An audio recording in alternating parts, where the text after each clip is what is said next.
All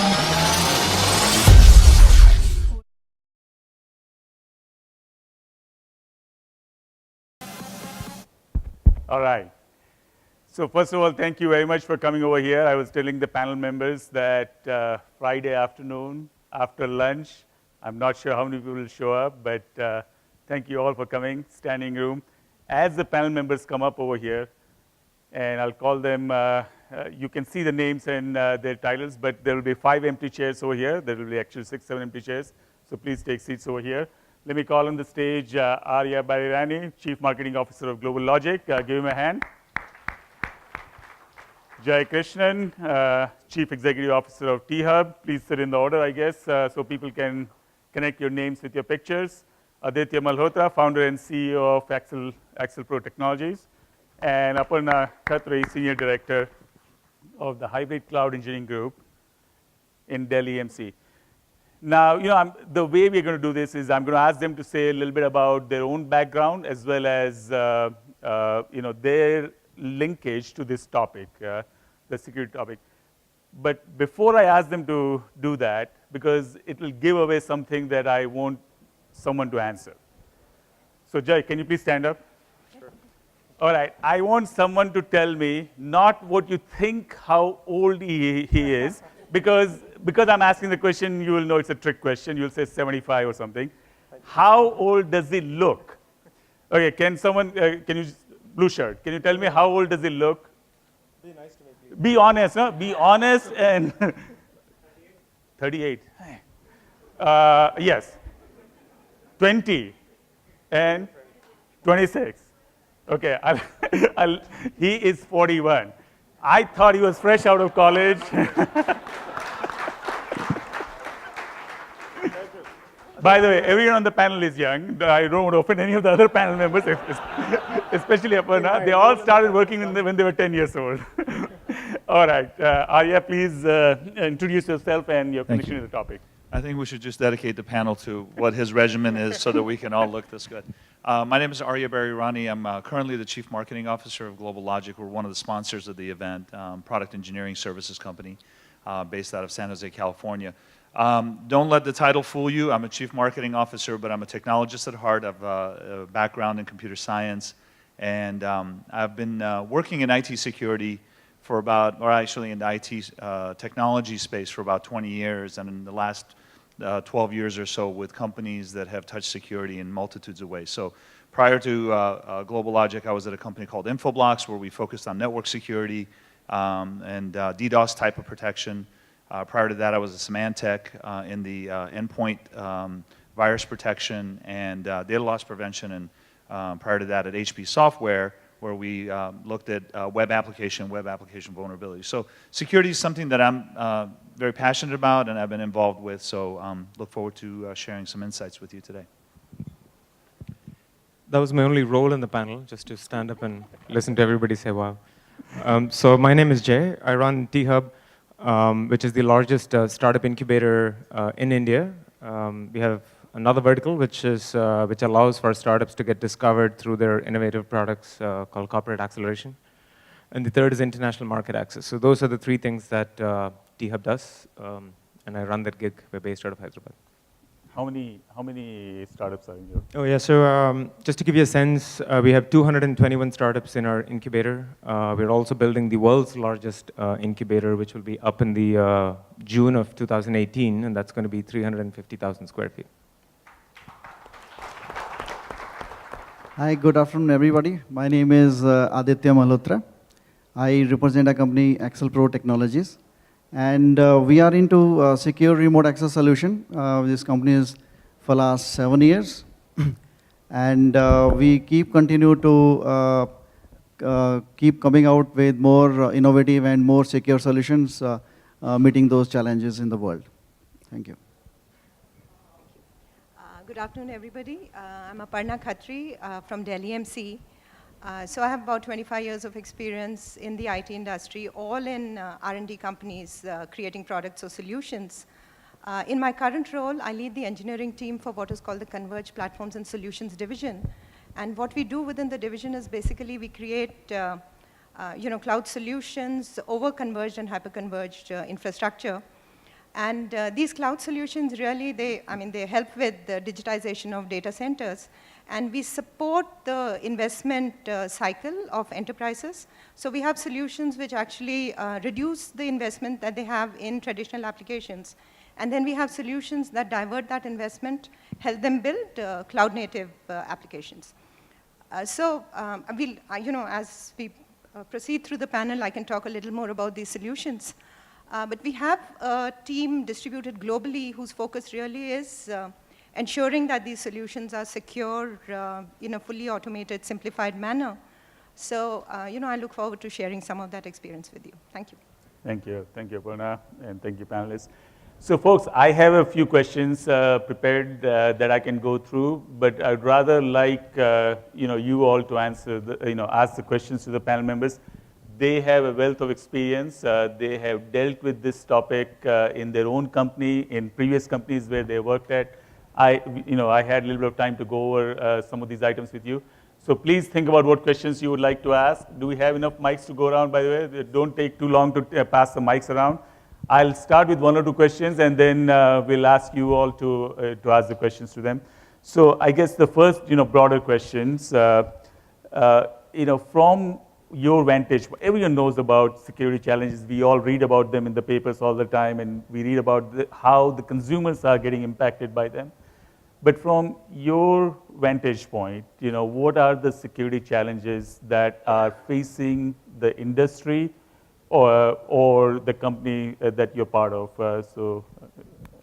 Arya? Okay, so I'll get started with that. So I think everyone has a pretty good idea of the threat landscape, and there's not a day that goes by where it's not in the headlines. The session today is a little bit more focused around the migration to the cloud, and as customers start to move their workloads more and more to platforms and SaaS type offerings. So the security implications in that are very interesting. And one of the things that we've seen in the last few years was about 5-6 years ago, companies were very reticent to move workloads into the cloud or bring in SaaS type of technologies, mostly because of the security implications. But I think it's fair to say that some of these web scale companies like Amazon and some of the SaaS companies like Salesforce, you pick your SaaS company, they've gotten pretty good at security. They've got smart people working on the technologies, and they've kind of figured out some of the core elements of security. But the bad guys are always inventive, and the weak points of individuals still continues to be. So I think the threat landscape continues to be very, very serious. For people that are moving workloads to the cloud, I think the core areas of focus could be around data privacy issues. We're talking about multi-tenant infrastructure here. So your data is going to either reside in virtual or physical spaces that are going to get shared among people. You're talking about administrator access. The Amazon administrator, as security aware as he or she might be, still is possible to, based on an attack or based on a compromise, have their credentials taken away. So while they log this kind of stuff and they're always auditing, administrator access into systems that you might be using or you might have your data residing in, that becomes an issue. And then there's the issue of when state actors or bad guys decide to try to take down the infrastructure. We had an outage in North America and Amazon, and a lot of people's applications were not working because a third of Amazon was down for half a day, mostly due to a DDoS attack. So, as smart as these guys are, they're getting compromised, and so I think that the number one tip is that you have to take the responsibility and ownership to figure out how to use these workloads but still remain secure. And we can talk about that a little bit as well. Thanks.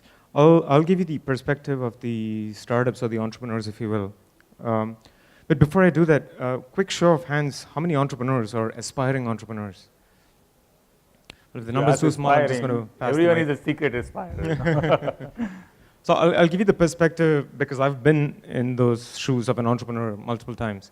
So there are two issues with the threat of being an entrepreneur itself. Forget the threat of being running either of the three models. So the first one is your architecture scalable enough? Be it on the edge, be it on the core. If you're a hardware-based company, if you're a software-based company, obviously there are multitudes of things to worry about. But I think the bigger challenge with startups is the go-to-market piece, right? in the early life stage of an entrepreneur, you're worried about your go-to-market. And the challenge with the threats that face a SaaS-based model that a startup embraces is simply put gross margins. So if your gross margins in something like e-commerce is roughly 20%, and if you're doing a $10 million business, and if you're doing gross margins of 80% in a SaaS-based model with a $1 million business, you're much better off in the 80% SaaS-based model, because that $1 that you generate in revenue is equal to $4 that comes out of e-commerce, and that's simply because of contribution margin, right? So I think startups have need to have the ability, the entrepreneurs, to figure out your threat at a point comes in your life stage, much later when your architecture is scaled up, but up until then, it's all about go-to-market. So from the entrepreneur's perspective, I think the threat of surviving boils down to go-to-market. So in a SaaS-based model, it's much more imperative to focus on gross margins. So I'll leave it at that, and I'll be happy to elaborate further. Thank you. So basically, if you look at today, a lot of transformation is happening in terms of people are talking about going to cloud.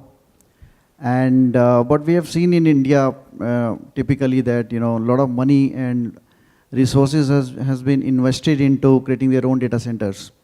So over a period of time, people have deployed firewalls, they have deployed IDCs, IPS, IDS, those kind of things, and antiviruses and those kind of things. Now suddenly, trend is coming that we need to migrate our application to cloud.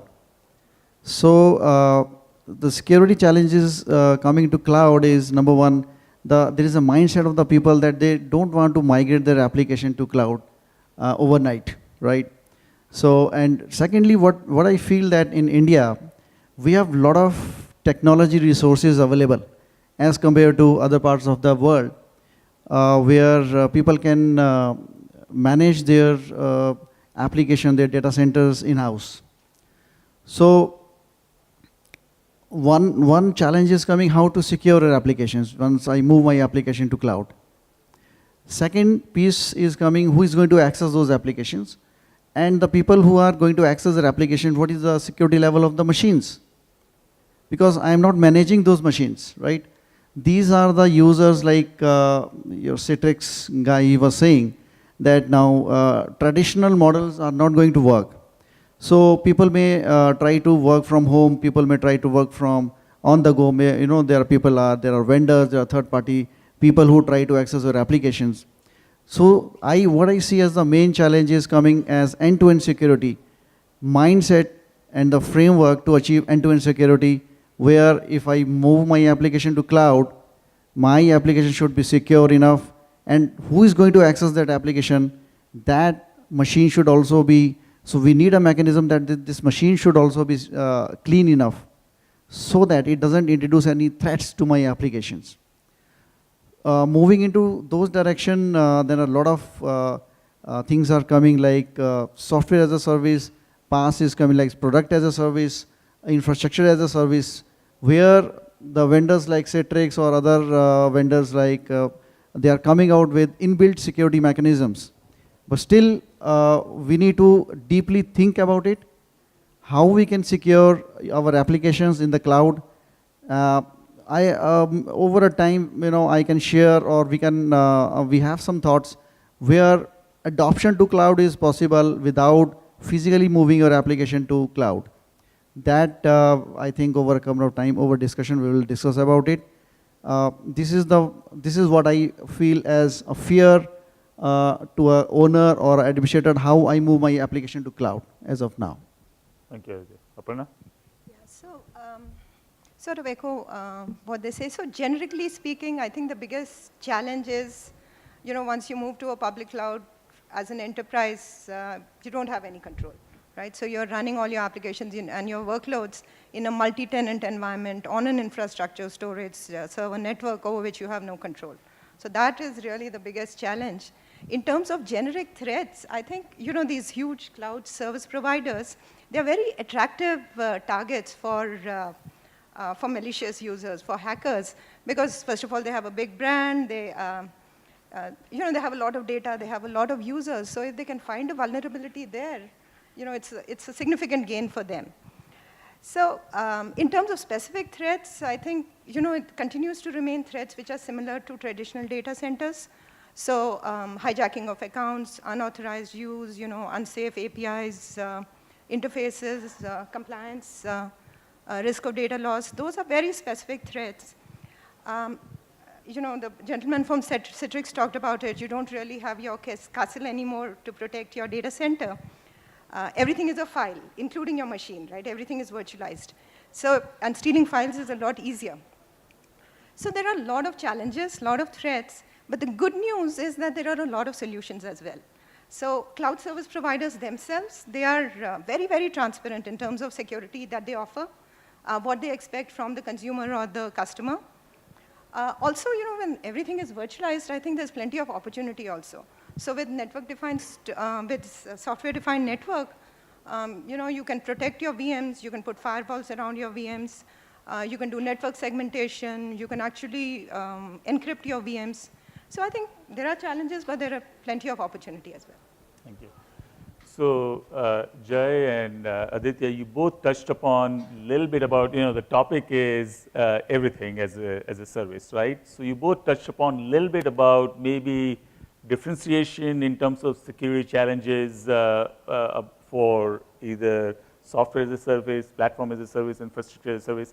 Can you just briefly elaborate on that a little bit about, are there differences and what should the enterprises do if they are adopting to one of these three different cloud models?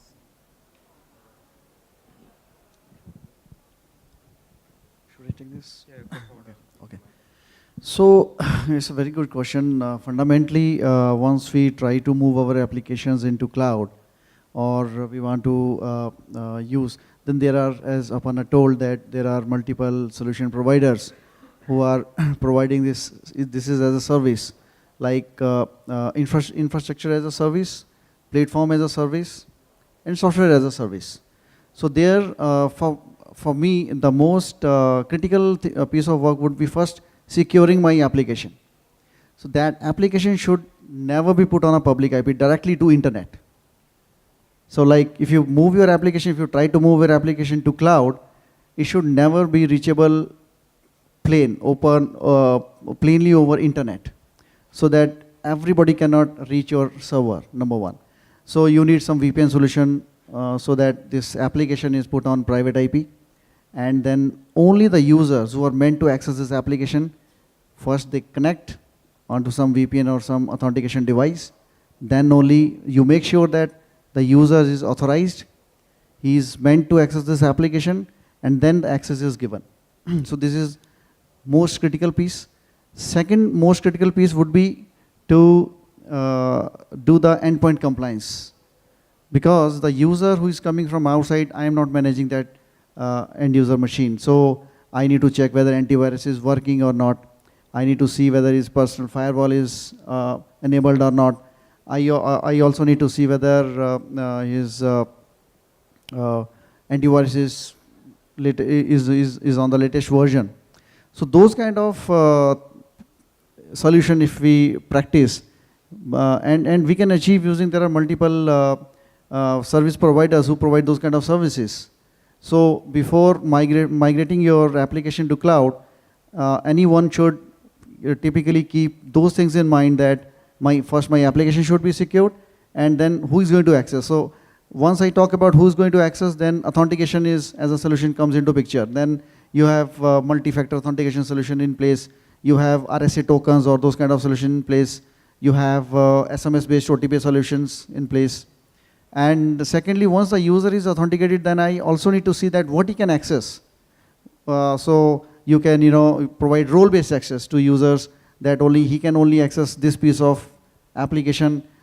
This user can access multiple applications. So then your network access controls coming into picture. And then you can also have strong reporting, loggings, those kind of solution I think you should apply. Yeah, thanks. Jay? I'll try and give you the innovator's perspective. So I think it was Scott McNealy from Sun Microsystems who said, we're moving from the iron age to the industrial age to the information age, and now we're on the cusp of, or maybe we are already in the participation age, right? And most of these are typically driven by once were startups. So we are in the gig economy or the shared economy thanks to the Ubers and the Airbnbs.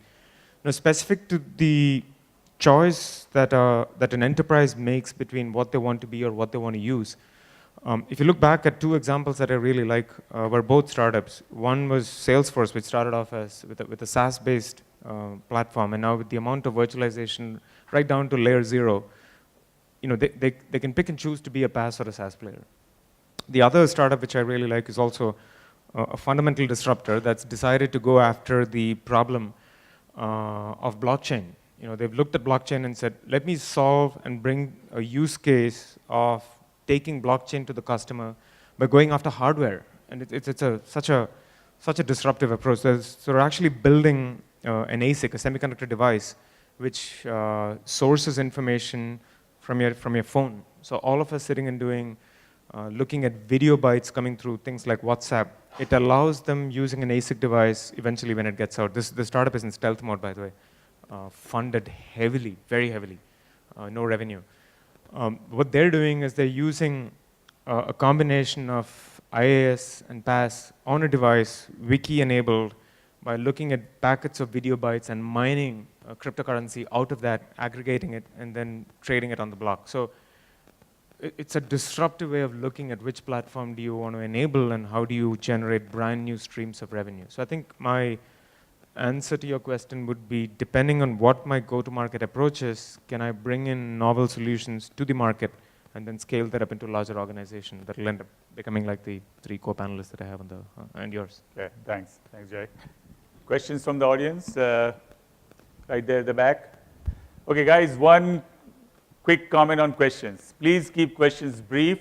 If you want to make a comment, that's fine as well. Keep it brief. Good afternoon, panelists.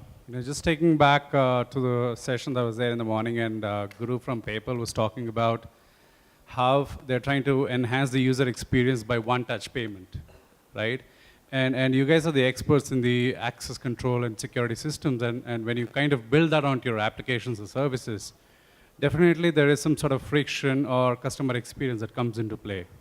Like you have multi-layer, single-factor, multi-factor authentication and stuff like that. But how do you, when you talk to your clients like PayPal or someone, kind of, this is more on the curious side, how do you kind of manage their expectation versus the reality of having these advanced layers of security that you want to bring in? Thank you. In response to the question, I think in general, when you think about user experience, the more simple the user experience, the more complex the technology has to be behind it to make that user experience work properly. So when you go to a single button type of payment solution, in order for that to be trust in that transaction, there's probably a lot of security protocols that have to go into place. That's a tough conversation with a customer, because most of the time they expect that, they want better and easier user experience, but they're not willing to give up the overhead required to secure it. So I think that we deal with this question all the time because we help customers build software, and you just have to set the expectations accordingly. A lot of the work that we're doing, however, is also around embedded work. So in the payments structure, for example, we do core security protocols at the chip level for the companies that make the chips that you have on your credit card. And those types of technologies are getting better and better. So if you tie, for example, really good smart payment technology to that PayPal experience, then you can probably reduce the amount of friction. But there's no two ways about it. I think that those things are diametrically opposed. The more security you want is going to create more challenge for you to make that experience, I think, simpler. Anyone else? Yeah, thanks, Ari. I just would like to add one answer to your question. Is my question whether you want to leave your house open or you want to leave your house locked. So security is a choice, right? You can, I can leave windows open, I can leave my house open, or I want to, how much security I want to implement. So if once I implement security, then we have to see, then user has to do something. It is not possible that I want to implement security also, but then user doesn't have to do anything. So this is a very good question. We go to customers and we say, they ask this question that, user experience should not be bad. But then you have to decide whether you want to implement security or not. If you want to implement security, it has to be implemented. And then user has to adhere to it, right? So definitely you're talking about like authentication, maybe two-factor authentication or something. If you want to apply security, you have to. There is no other choice. I have to chime in over here, by the way, about house opener. My wife's uncle lives in a town called Billings, Montana. I'm sorry, Columbus, Montana. He used to live in Billings. He lives in Columbus, Montana. He comes to India every year for a month with his wife. His wife is American. Their entire house is completely unlocked. All doors, everything is open in Columbus, Montana. Nobody comes and does anything. I'm sorry, Aparna, you want to say something? So I think the question was more from a SaaS point of view, right? Somewhere where consumers directly interact. So we offer really infrastructure as a service, platform as a service solutions. But one of the things that we are very particular about is we try and automate and simplify as much as possible.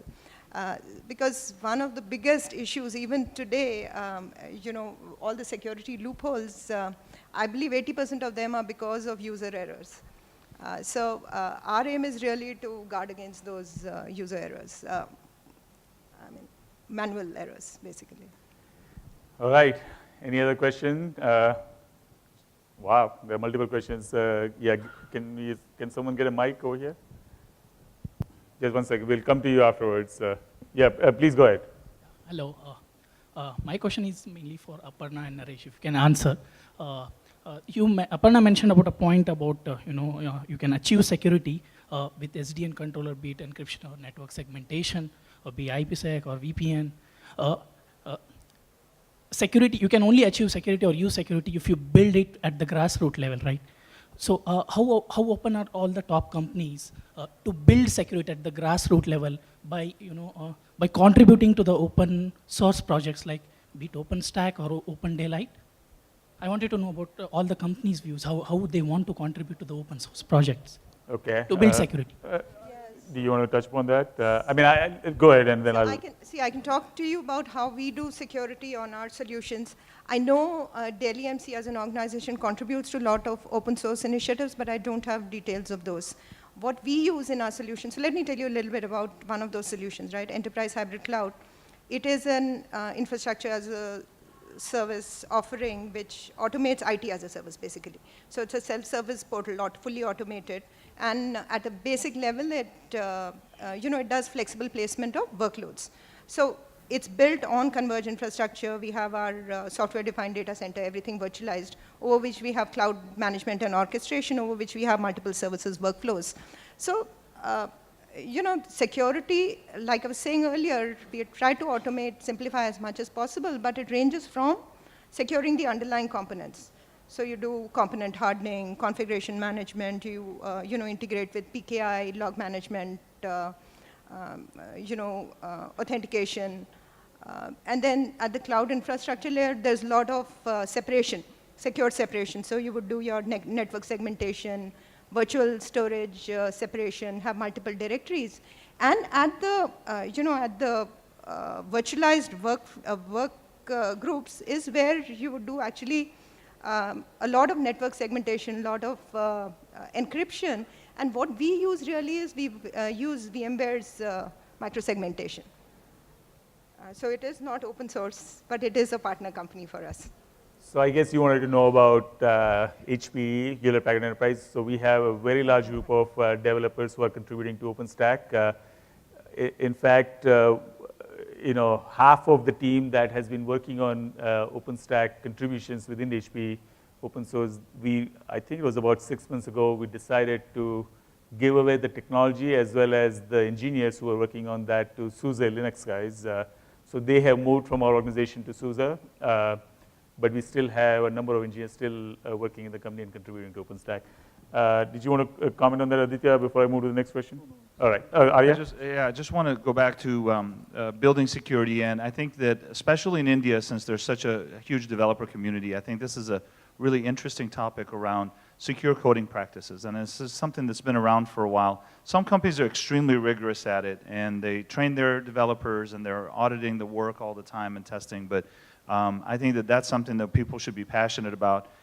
With the release cycles being reduced, even the guys that are really smart putting out good SaaS applications are likely under pressure to constantly update, provide new features. And whenever you're, I think, reducing the cycle times between features or releases, there's a higher chance that some things can go wrong. So I think secure coding practices and then taking the onus upon yourself to do all of that application vulnerability testing, if you're serious about it, I think is very, very critical. So building the security in rather than bolting it on, a pretty good point there.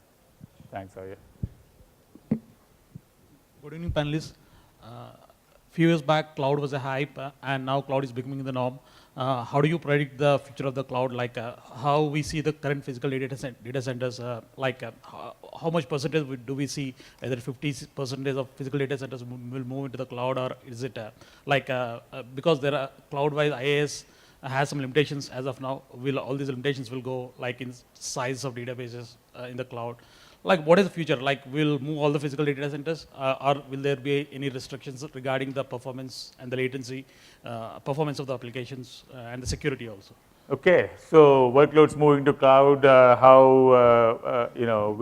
are we right now? Where are we headed?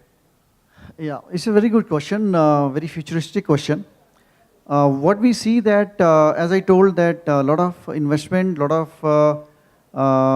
we have already done a lot of deployments into building our own data centers. Then we have deployed on firewalls, and then we have deployed all the security architectures.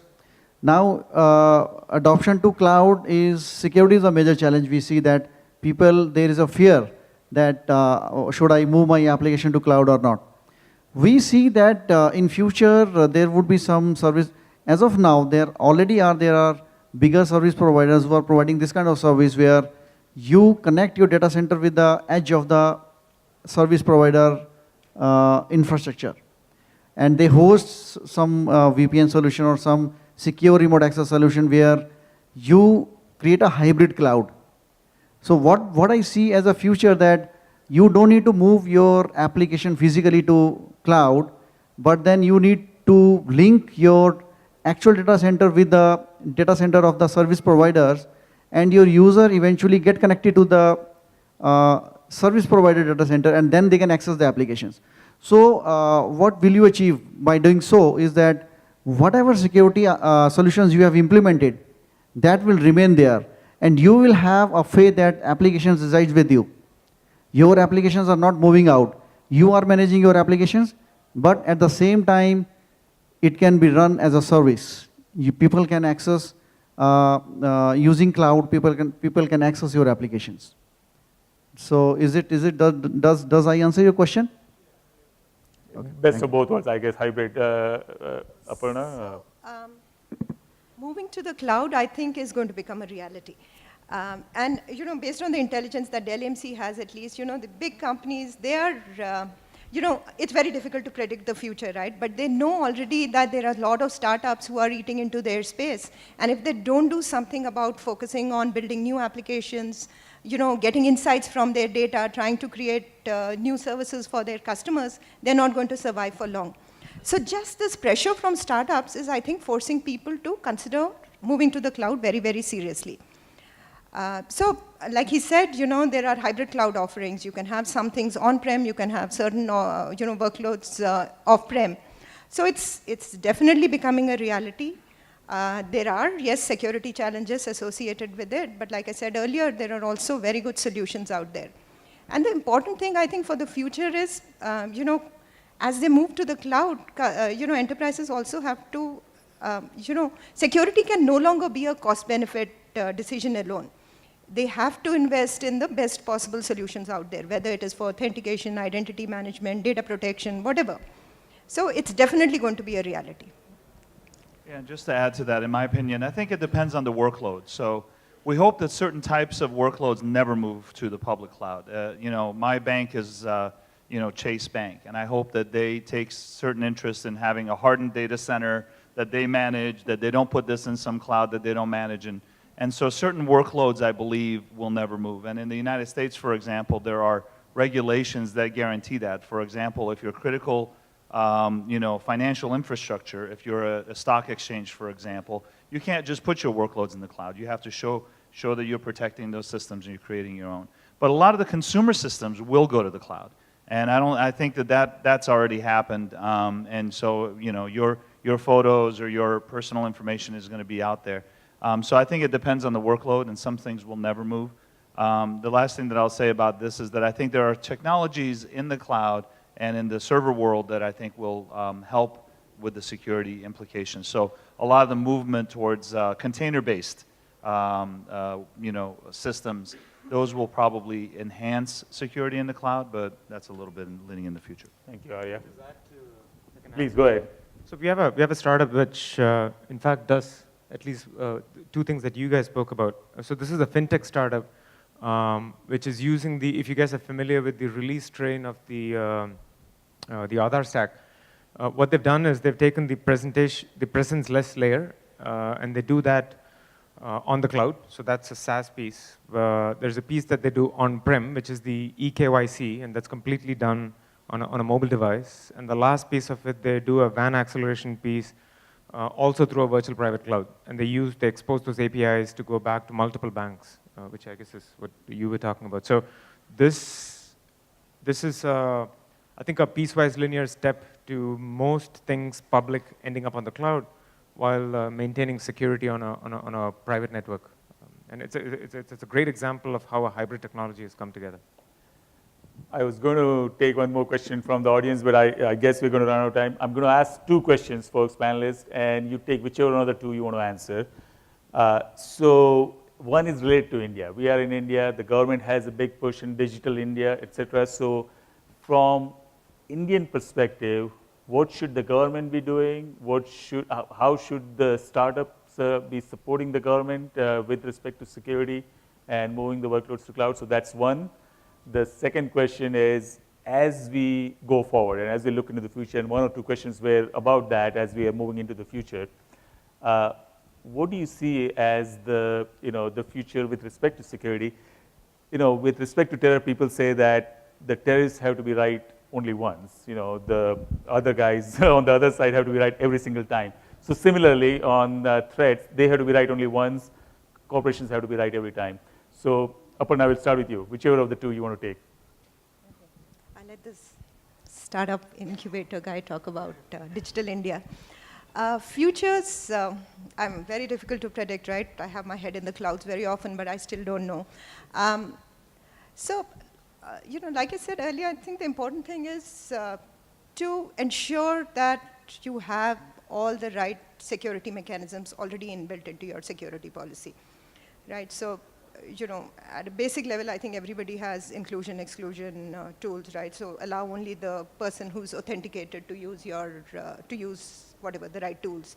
Don't allow people who are not authenticated to use it. In addition to that, I think it is important to invest a little bit in analytics, tied to an automated security response system, which has to be linked to whatever your contextual business intelligence in your organization. So once this is done, I believe, IT departments, administrators will spend less time actually firefighting, and they will be able to spend some of their time and energy on actually studying trends, what's happening, how do we need to change our security infrastructure and tools based on that. So I think that's key, in my opinion. Thank you. Aditya, which one of the two you want to take? I would go with the old story. One is your fundamentals should be in place. So if you practice your fundamentals, basic fundamentals for security, you are 70% you are secure. Whatever the threats may be emerging, if your fundamentals are strong, your security is like if your house is completely locked, fundamentally locked. What is happening outside, you don't care. So fundamentally should be secure. Second is automation of protocols or automation of security procedures, which is, I think, going to play a major role where the companies, futuristic companies should come out where they can automate implementation of security policies, where you are not depending on the end user to practice it, or you leave a weak chain of end user or any person so that your security is breached. So the security company should always come with the automation of security policies. Okay. Jay? And I'll try to be very politically correct here. You know, a long time ago, Milton Friedman made this comment that if the federal government was put in charge of the Sahara Desert, it would be devoid of sand in about 5 years, right? You know, that being said, in the context of startups, you know, we have the Startup India policy that got launched by the central government last year. Contrary to the belief system of if it failed or worked, the fact that a giant machinery called the central government now recognizes this asset class called startups and differentiates it from SMEs is a huge leap for India kind. And now the policies will follow and things will come into play, etc. So that's the good news. The bad news is that this is a 5-day test match at Lord's, right? This is not T20, so it's going to take time. So we've got to be patient. Now, as far as state governments are concerned, the beauty of India is that it's so decentralized that every single state is dealing with how startups tackle multiple issues, including security, very differently. So for example, in Telangana, the state that we are housed in, there's this thing called the TS Pass, which allows for enterprises to come set up shop, and it's 100% self-certified. So if you want to set up your office there, you don't need to bank on bureaucracy to give you your certificate. And at the end of the 30th day, you get, it's deemed to be given to you, and number two, you end up suing the state if it's not given to you, and the official at which this file is stuck apparently gets penalized $1,000 a day. So that's remarkably forward-thinking. So as startups begin to disrupt and innovate, and the pace at which they do, the only thing governments can do is to react. There's no chance in hell that governments can act ahead of time. And fintech is a prime example of how the space of peer-to-peer lending is not deregulated, it's unregulated, right? And the reason why it's unregulated is because they want to figure out how it is that liquidity can be transferred on phones such that it hits the last mile. And once you see percolation of that happening, you can now regulate the space. So ideally you want the government to react in a positive manner and make things happen. And I think we're beginning to see India do that, and that's the beauty of, I guess, this country. Thanks. Arya? Yeah, just in the interest of time, I'll make it brief. I think leaning forward, a lot of the SaaS and cloud providers are getting to be real good with security. But at the end of the day, the responsibility for securing your assets is your responsibility. It's no one else's. So I think that you have to exercise the due diligence to make sure that wherever you're putting your workloads, that it meets the requirements of your customers or your workloads. So that's onus is on you. We've all been in one way or another hacked, and the systems that support us are often let off the hook. So we find out after the fact that it happened, and no one takes responsibility for it. So I think to the point of my panelists, lock your doors. You're responsible for your security. Thank you, panelists. So the closing comment I'll make is a corollary to politically correct comment. All of you have heard this, right? The only field in which India is really world-class is in Miss Universe, Miss World contest, and that's because there's no government interference in that. So with that, please thank the panelists. They've traveled from US, Hyderabad, Delhi, and Bangalore. Thank you very much. Thank you for your attention.